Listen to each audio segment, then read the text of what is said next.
Today on episode 14 of the Reaper Paranormal Show, Hometown Haunts. This and more, so stay tuned.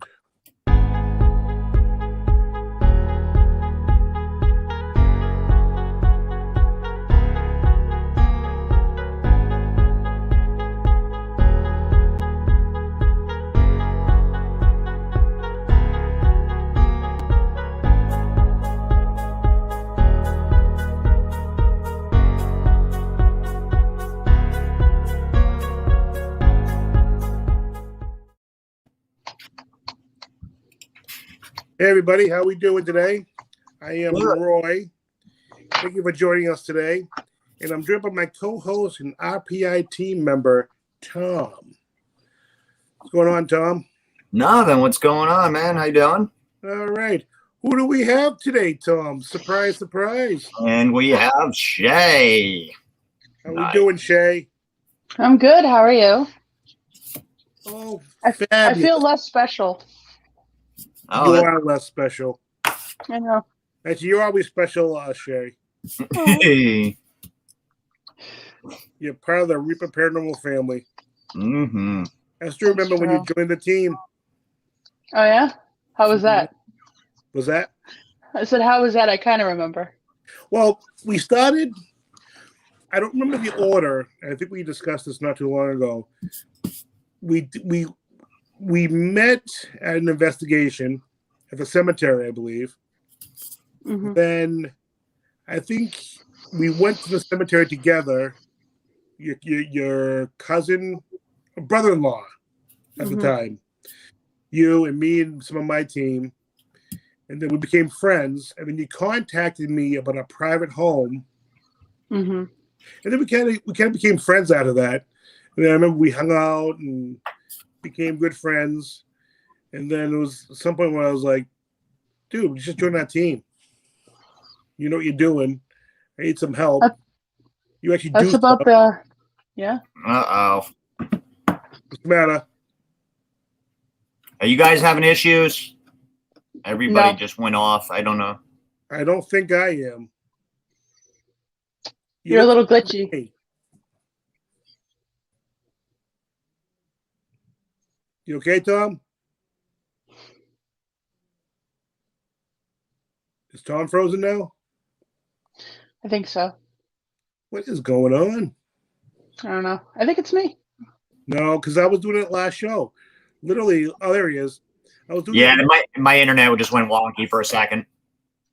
Yeah, no big deal. Like you said, we're recording this, so we just edit all this stuff out. It's no big deal.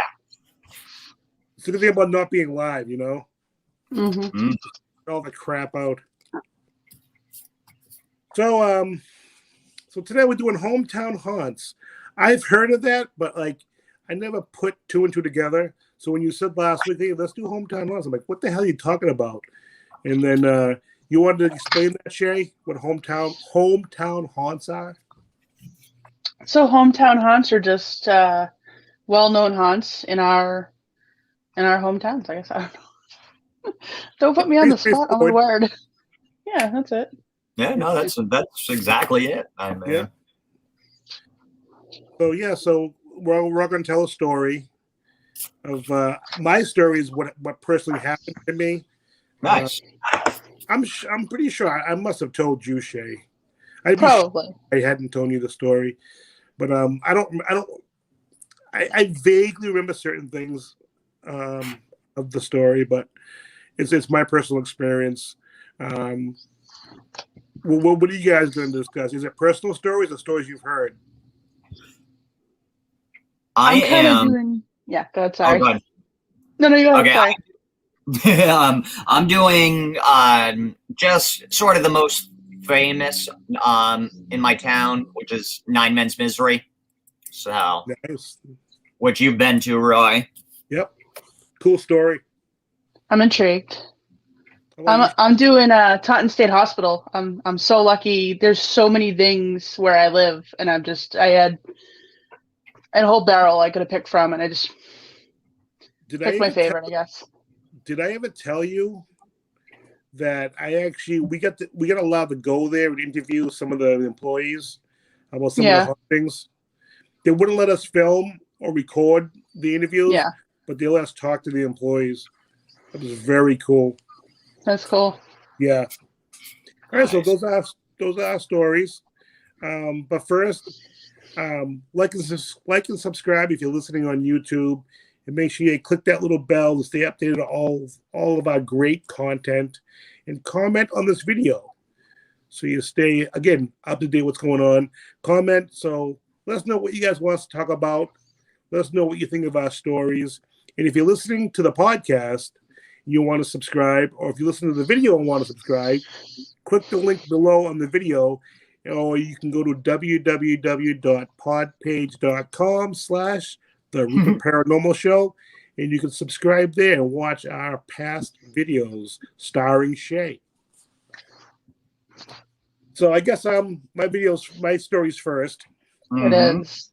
So this was I'm 50 now, so this was I was probably now, right? I tell the patients I work with, I'm gonna be their roommate pretty soon. This happened. I was between, I want to say between 5 and 7. I don't know the exact age, but my parents had temporarily split up. So it was me and my mother living in a 2-bedroom apartment. I remember it being around Christmas, this particular incident, story, whatever. Apparently I would be talking to myself in my bedroom.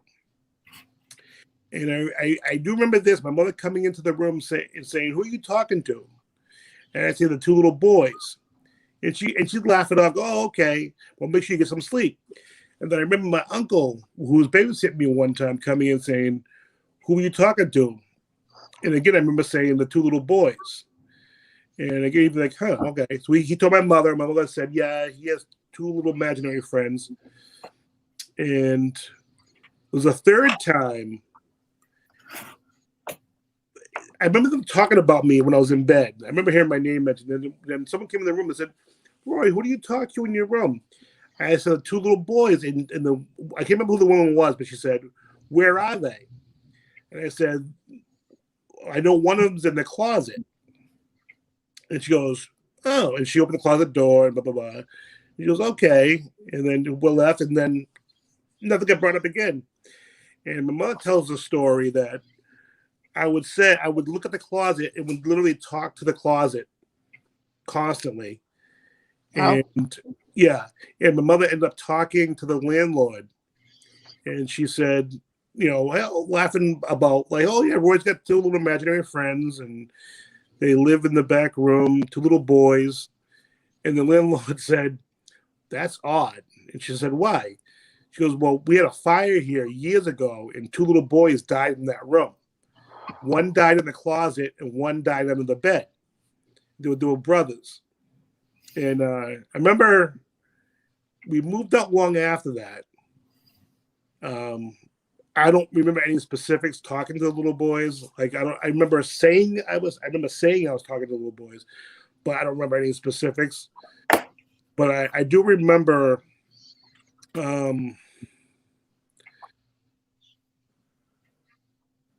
like when you would tell the story, it'd be like, I don't know if that's true, but at the same hand, it was like I remember talking to myself in the room a lot. I do remember that specifically.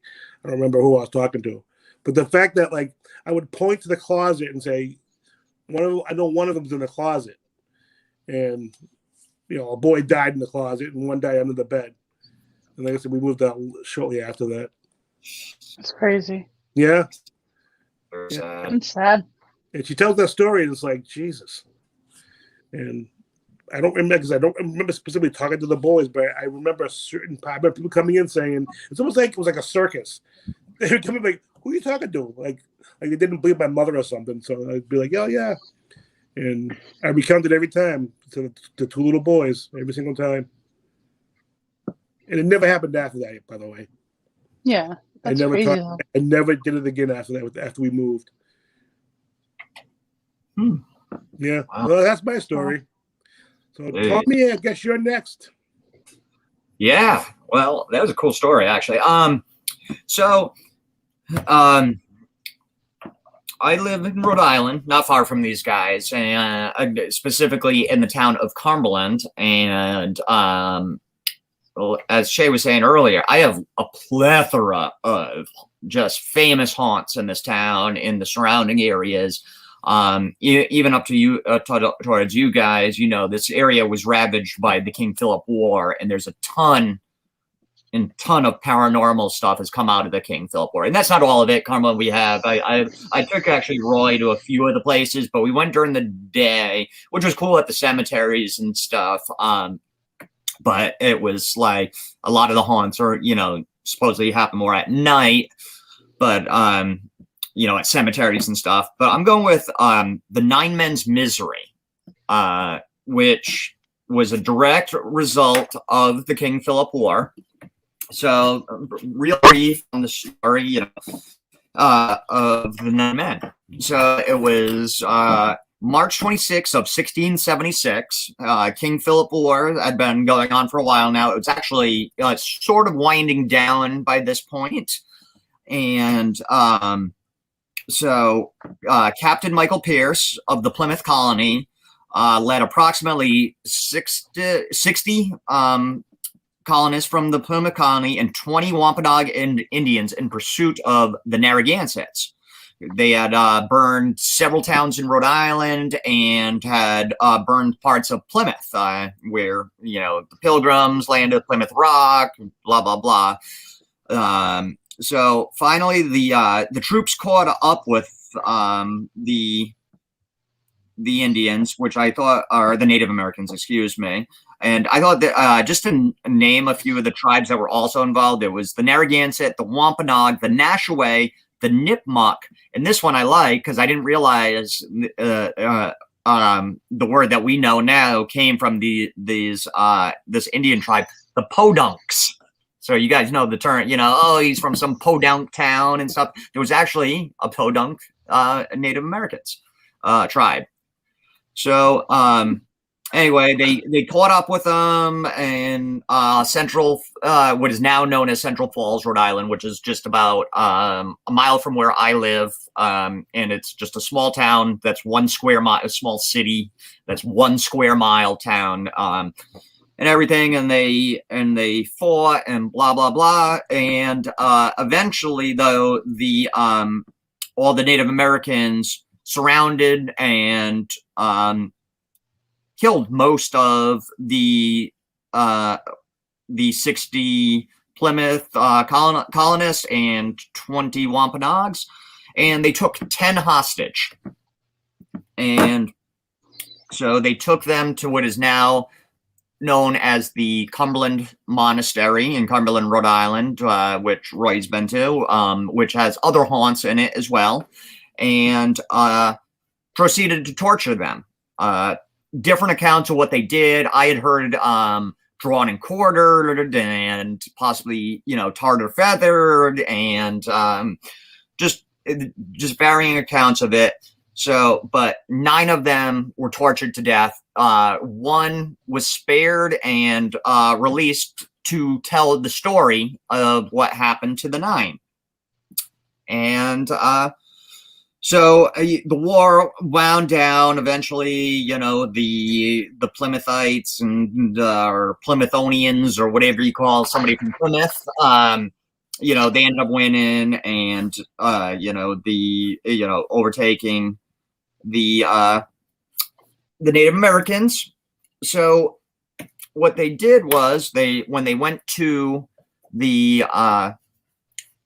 site of where the 9 men were tortured, looking to find their remains, they built a cairn, C-A-I-R-N, which Roy saw what's there now. It's just basically, you know, they just put stones, you know, like a pile of stones together there to memorialize it. And this is pretty interesting. I didn't know this until I did the research for this. That's believed to be the oldest veteran monument in the United States, for you know, to remember them. In the years proceeding the next couple hundred years, people went there. There was some doctors went there. They were looking for a guy. Apparently, there was a rumor that one of the guys was one of the 9 men was abnormally large and had two rows of teeth, both on the top and on the bottom. So they wanted to find him, and they went there and they started to, dig it up and sort of desecrate it until a bunch of people that lived in Cumberland chased them out with pitchforks and stuff and chased them out there for desecrating it. And then the years after that, more people went to the site trying to, do whatever, sort of desecrating it. So when the monks bought it in the 1900s and started to do work, when they came across it, they built what is now there, the cairn that is now there, that Roy's seen, which is the rocks, but they put cement in there in between the rocks to so that you can't destroy it. And it's up on this little hill. And, that's pretty much where it ended, the story there. It's been there now. You can walk there. It's part of the walking trails in the monastery, which is miles and miles and miles of walking trails. And you can go back there. And some of what people claim, I always heard as a child at night, you could hear the screams of the 9 men. There's also reports of somebody on horseback, just got like some sort of apparition on horseback walking through there at night. And some people have even claimed to see some monks.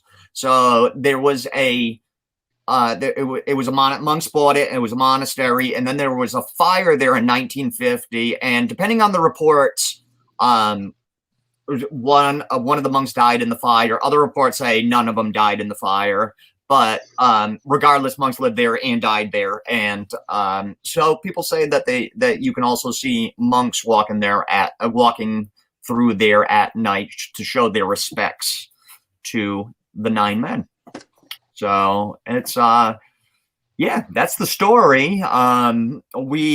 Once we're all like vaccinated and out doing investigations again, we will definitely go there at a nighttime. We've already talked about it, and just see if we can experience anything, and if not, just kind of show the other people on the team what it's like, what it's all about, because there's other stuff within that monastery, that there's hauntings, and I'm not going to talk too much about them because I don't want Shay to know too much about them beforehand. The 9 men, whatever, but I'm not going to say much about the other ones. So yeah, that's the 9 men's misery. I love that story. It's a very cool story. Yeah. And it's like the second time I'm hearing the story. And, you talk about the King Philip's War. And I think I said it to both you guys. Since I've gotten into the paranormal, I've gotten so much more into our history, especially our local history of all New England. One of my goals is to, I like to grab our team some weekend, maybe all of us take a long weekend, go up to Maine. I know a girl through Facebook and stuff that I've met who is into the paranormal, and she knows like a lot of haunted places up there. And you look up the Maine history, and even go to New Hampshire, Vermont. Just attack our region alone, And Shay's got a big smile on her face. I feel like you're inviting us to a hookup. I'm just sorry. No, Shay. It's an orgy. Get it right. Different kind of hookup. Sorry. Why would you say that? Because it's you. It's me. It's me. Sorry. Oy Oh, that's awesome. I love it. It. Right? I love it. I think you're inviting us to a hookup. I can't wait for us to get out there, though, and do some investigations and just kind of, get back out there and doing stuff. So I can't wait. I was telling somebody that Shay had mentioned going to the cemetery at some point, and just to do something, Yeah. I miss it. Out in the world. Yeah, even when it gets warmer, even if we're not we can definitely do outdoor stuff, even if we're not all vaccinated or whatever. By that point, we can. I'm vaccinated. I'll be soon, I think. I know my work's trying to set it up, and then I did see, because I'm 40 now, I can also get it in June or something. So hopefully soon I'll be going through the process. Yes. I'm a little scared because I'm seeing conflicting results with people with severe asthma. I have severe asthma, and Okay. I'm a little concerned with getting it, but guess I we'll would see, talk right? to somebody before. Yeah. I have bad allergies, and they said, "Oh, make sure you talk to them about your allergies." I'm like, if I die, I die. You're 50. I went and just did it. I mean, my mother got her. She was sick for a day after the second shot. She got sick for a day. It's just that her arm hurt really bad after the second shot, and then just no energy, just kind of groggy, just not right for a day. But then she woke up the next day and she felt great, and that was it. So one thing I will say, all my years of getting shots, my arm has never hurt. Both shots, I knew I had a shot after I had the shot.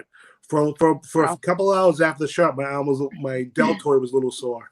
I heard that from a lot of people that have gotten it too. That this shot does hurt. So very shocked by that.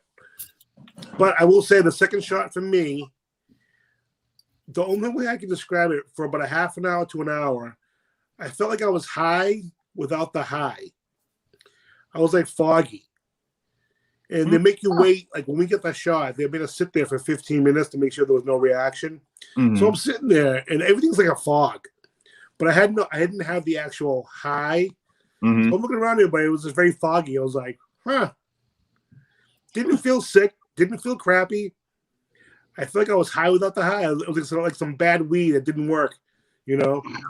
It was like, well, this kind of blows, you know? Yeah. But after about a half an hour, it went away, and I was fine. Knock on wood. I was fine after that. So, see, if I knew you got high from them, I would have signed up way earlier, man. If you like the fog, you're all set. All right, Miss Shea, you're up, young lady. All right. So this was really hard. I actually had a hard time choosing between Taunton State Hospital and then the story of Pearl French. So maybe I'll touch on it after, but I'm going to talk about Taunton State Hospital. Really fun fact, did you know that in 1892, after she was arrested, Lizzie Borden stayed in the Taunton State Hospital? No, I didn't know that. Did not know that. She did. She was examined and supposedly was diagnosed to be insane, but it for some reason never made its way into the evidence of court. She was acquitted, so it doesn't matter anyways, but yeah, so that's a thing.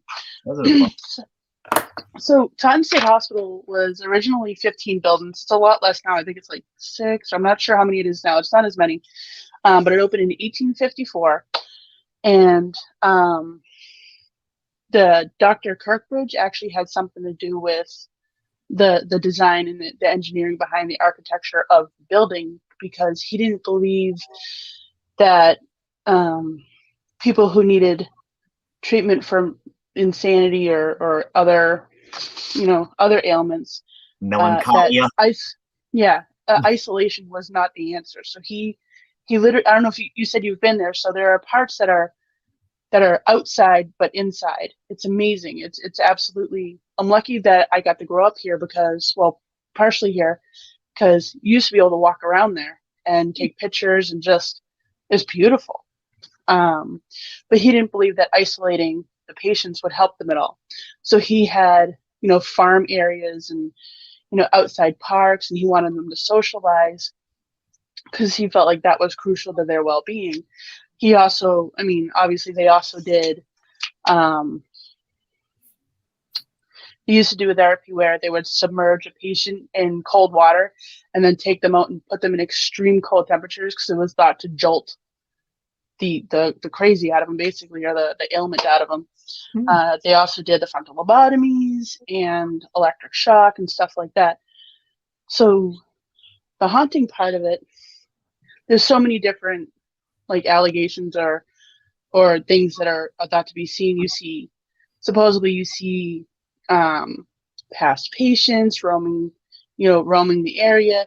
You'll hear crying. You'll hear some people hear digging in the yard. Some people hear just chatter. They'll hear supposedly screaming or crying in the hallways. I just totally lost my train of thought. Right. But this place has just an air, a heaviness about it. Even people that are skeptical and maybe don't believe that there is anything still can't explain why this place feels so heavy, and it does. And it's so huge and it's so heavy, and it doesn't feel at all like it did 20 years ago. It's just so, it presses you down, and I guess it's less of a hometown haunt and more of a hometown haunted spot. But I guess that's really it. It's just kind of everything. I guess I could have done more. Sorry.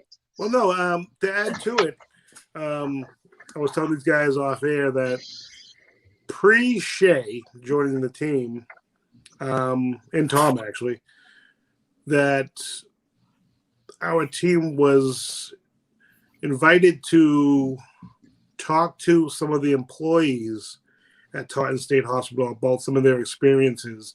And we couldn't record anything or get any audio because it was a state facility and they wouldn't allow that. But we got to interview people.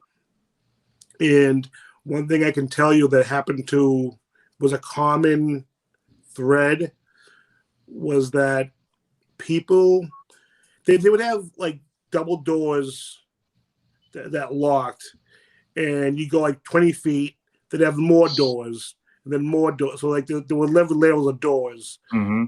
And people would say they'd go down the hall through a set of double doors. Doors would close.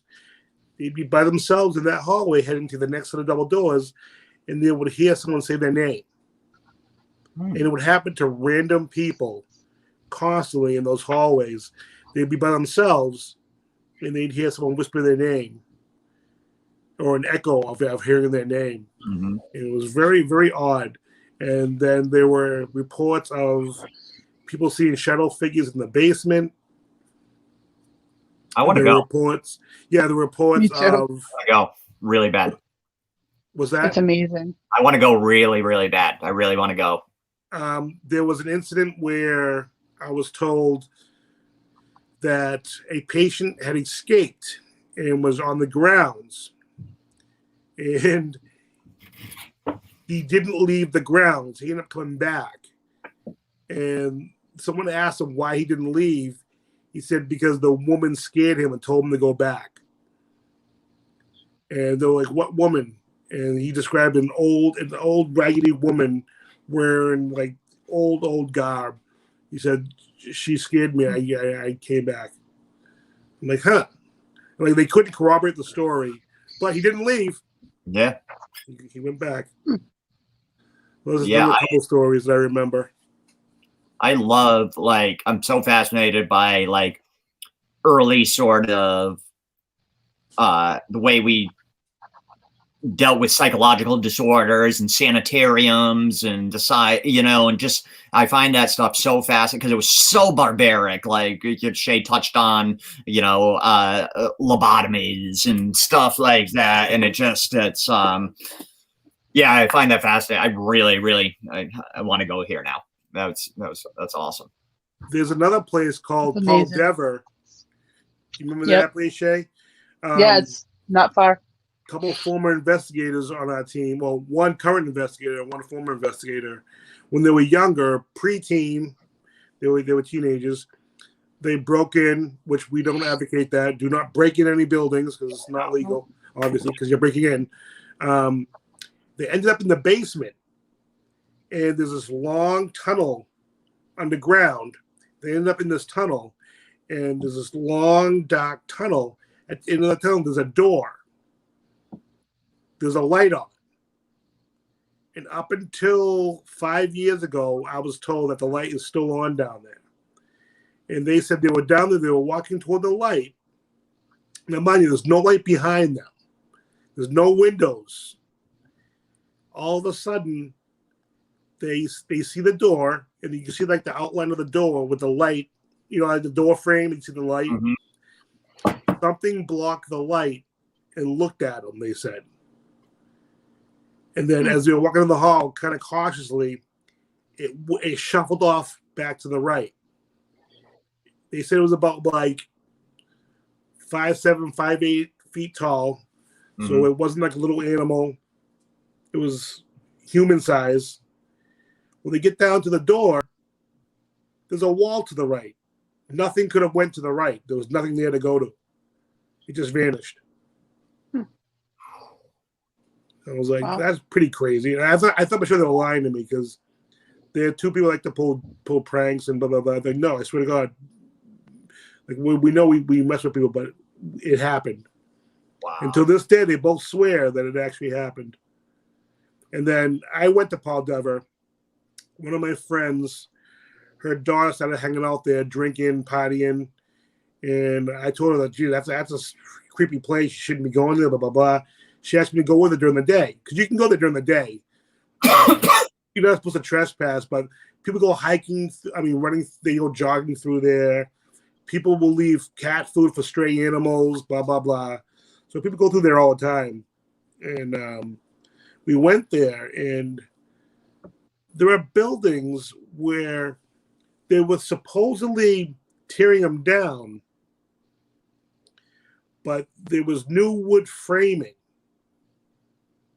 And we're both like, I thought they would tear these down. And we couldn't understand why there was new wood framing. Mm-hmm. So they were planning something, I guess. They were talking about like moving the buildings, making a road through there, all kinds of crap.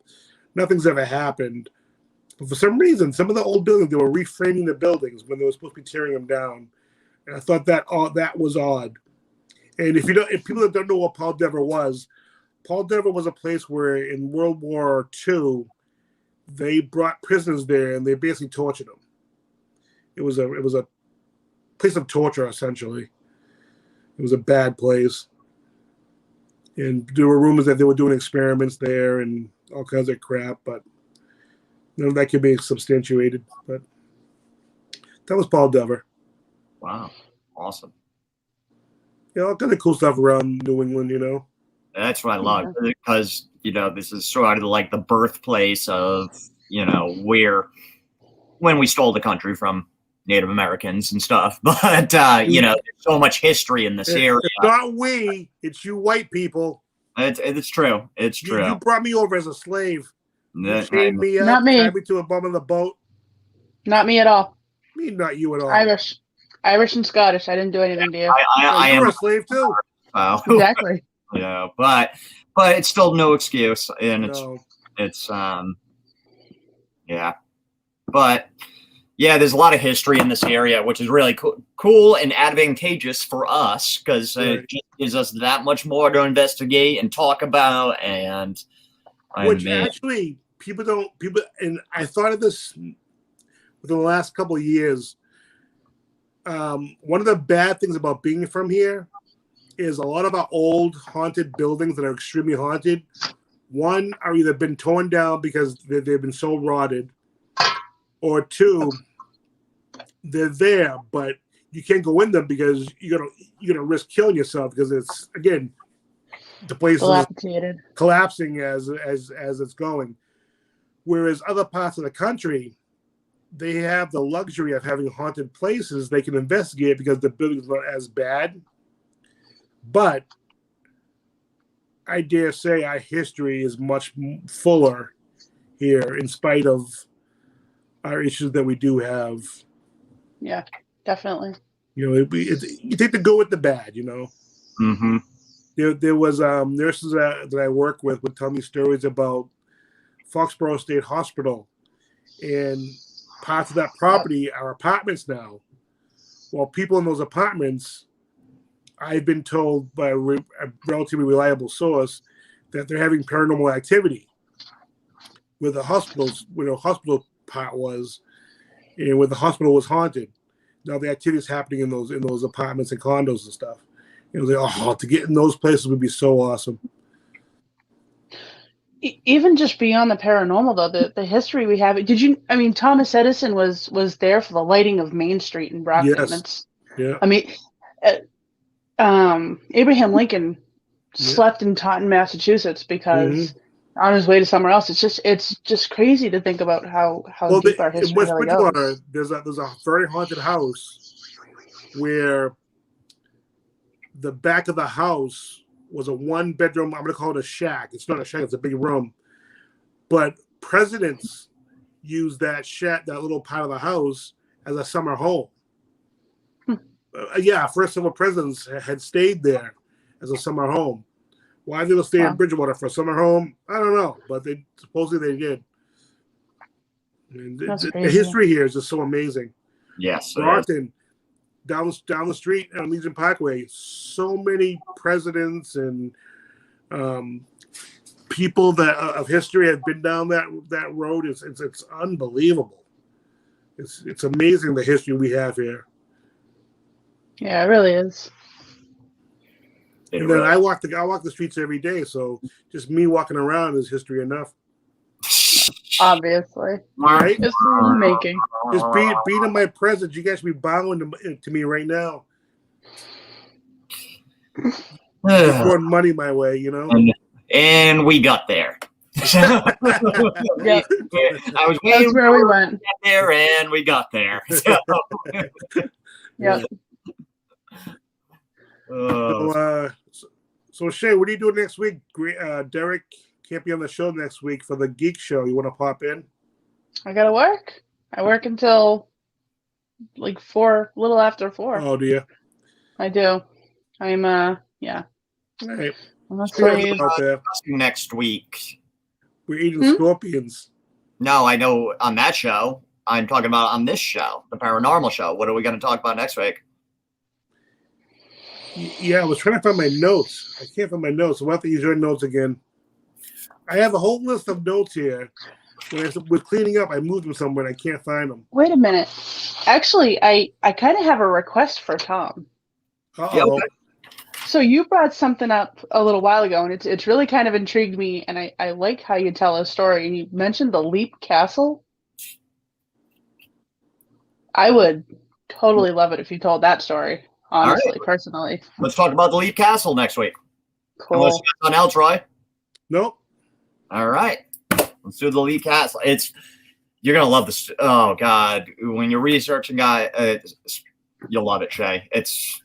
I can't even wait. I'm excited to hear it. So it's very bloody. It reminds me of but centuries earlier, like the Hatfields and McCoys, sort of like part of the story, and then just the oubliette that they built and killed people. Oh God, it's bloody, violent. It's got everything. I'm surprised it hasn't been made into a movie yet. Honestly, I find it that fascinating. So that's I read a little bit after you said something wrong. Like, what is this? I never heard of it, and it's I can't wait.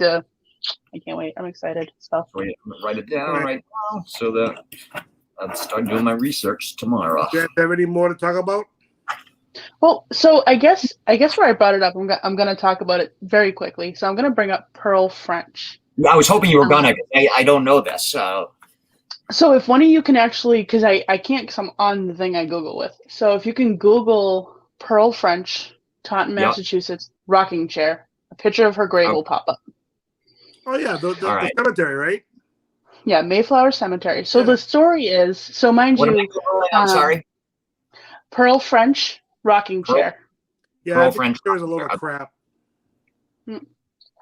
So growing up here in school, we always heard the story of Pearl French and the awful thing that happened to her. And what supposedly happened to her was that, again, this is little kids telling horror stories to each other. But this is what I grew up to believe, is she got in trouble and her mother sent her to her room and told her to sit in her rocking chair and to not move until she was told she could.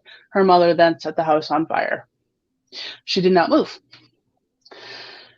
So, again, that ended up not being true, and she actually ended up dying of, I actually can't remember. I apologize. But meningitis. Thank you. Yes. At the age of 4. Yep. So her sister died not far away from when she died either. But one interesting thing that I actually found out from the Historical Society when I went to really kind of see, the story behind it, which is when I found out about the meningitis and whatnot, is at one point in time, the 2 girls' graves had to be exhumed. I think it was to repair area around it. They were actually put back in the wrong spots. Oh my God. Right? Yeah, I know. It's so crazy. But supposedly you can see the chair rocking, which I personally think might be just light play or shadow play. But it's just that's just something, like, growing up, that was the scariest thing around here. It was terrifying. Creepy. Yeah, if I remember correctly, the chair rocking was basically proven to be an old wives' tale. Yeah. No, not that you can actually prove it, because you can't really prove it. You know what I mean? But we went there during the day, and someone said that, like, it could easily be manipulated if it even happened. It is. There was no way to. Which traffic's really close, and yeah. Like, can I repeat that? Traffic goes by really close to it and everything. So you have the cars going by, the light play. That cemetery, like at sundown, is beautiful. Like, it's just the light play is absolutely breathtaking, and I love it. And in the same cemetery, and I love this cemetery, I grew up walking around in this one. My son grew up walking around in it. It's literally like a place where people go. They walk their dogs. They ride their bike. It's right on 138 Taunton. We can actually go there. Yeah. I definitely want to. That is that grave as a rocking chair. That thing is creepy, dude. Like, that is creepy. I love cemeteries. Love them. But, like, I can walk through cemetery. I was out in LA a couple years ago, and I met up with a friend, and we just spent a day going to, we walked around the Hollywood Forever cemetery, but then we just spent the day jumping from cemetery to cemetery, because I just love that stuff. It's I cemetery hop, and I love it. It's at the same cemetery, though. There's the woman that supposedly dances on her husband's grave. And possibly, and I've heard that this child was buried in this cemetery, but I also heard that he was buried in a smaller cemetery in town. But in the Historical Society, I actually found a newspaper article talking about, so in the 1800s, the Taunton River flooded, which it's done since. It does that. But it led to an infestation of giant rats. And I remember hearing when I was younger about the baby that got eaten by the giant rats. That was true. Whoa. Yeah. They got into his crib in his bedroom, because he lived close to the river, and that's the thing. I actually found the newspaper clipping and everything in the Historical Society. So that's pretty awful. But yeah. I can believe it. I lived in Chicago for a number of years, and we had rats the size of dogs in the alleys. Like, I mean, small dogs, obviously, not like the size of Roy's dog, but it's that'd be awful. But still, just terrifyingly big rats. Yeah. Rats terrify me, because they also brought on the Black Plague, which, like, decimated the world. So they terrified the shit out of me. So. Have you ever been to Hingham? Have you ever been to Hingham Cemetery? I have not. It has. I have a thing for trees. I love trees. So it has this tree that you could probably stand like 6 to 8 people around it with your arms, and that's the only way you could touch arms with somebody. It's huge, and it's so pretty.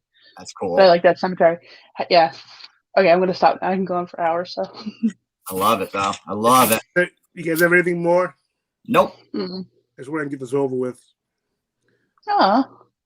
Yeah, I guess he's not happy. Well, I have to edit all this, so Rude. Unless you want to edit it, you're more than welcome. I'm I good. cut Roy out. No, I'm good. I'm good. Yeah, we can keep talking after I do the end of the show. Yeah. Are you guys good? I am. Bye. Alrighty. So thank you guys for listening to today's show.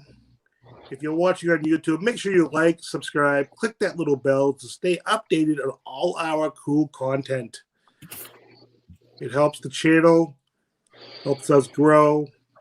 And what are we talking about next week, Tom? Leap Castle. Leap Castle. So this is our first international story, I believe, right? We haven't done. Yeah, we haven't done. I like this that we jump around from. What's that? No. The Altos Pass. Oh, that's right. That's right. I totally forgot. Okay. How come we forget that? We just did it like 2 we weeks just ago. did it. It's that's all right. Still, yeah, I'm still excited for it. It's a very So excited. cool story. It's our first castle. It is our first castle. Because there's plenty more to do. Yes. So I'm excited for it. Yep. Yes, most definitely. If you want to listen to our podcast, or if you are listening to the podcast and want to subscribe, you can either go to YouTube and click that link, or you can make sure you like and subscribe to the podcast, because, hey, stop laughing, Shay. Make sure you like and subscribe to make sure you stay updated on all that cool content on that. But if you want to subscribe to our pod page podcast, go to www.podpage.com/The Reaper Paranormal Show. So for Tom, Shay, and myself, have a splendid evening and a good rest of the weekend. Bye-bye, people.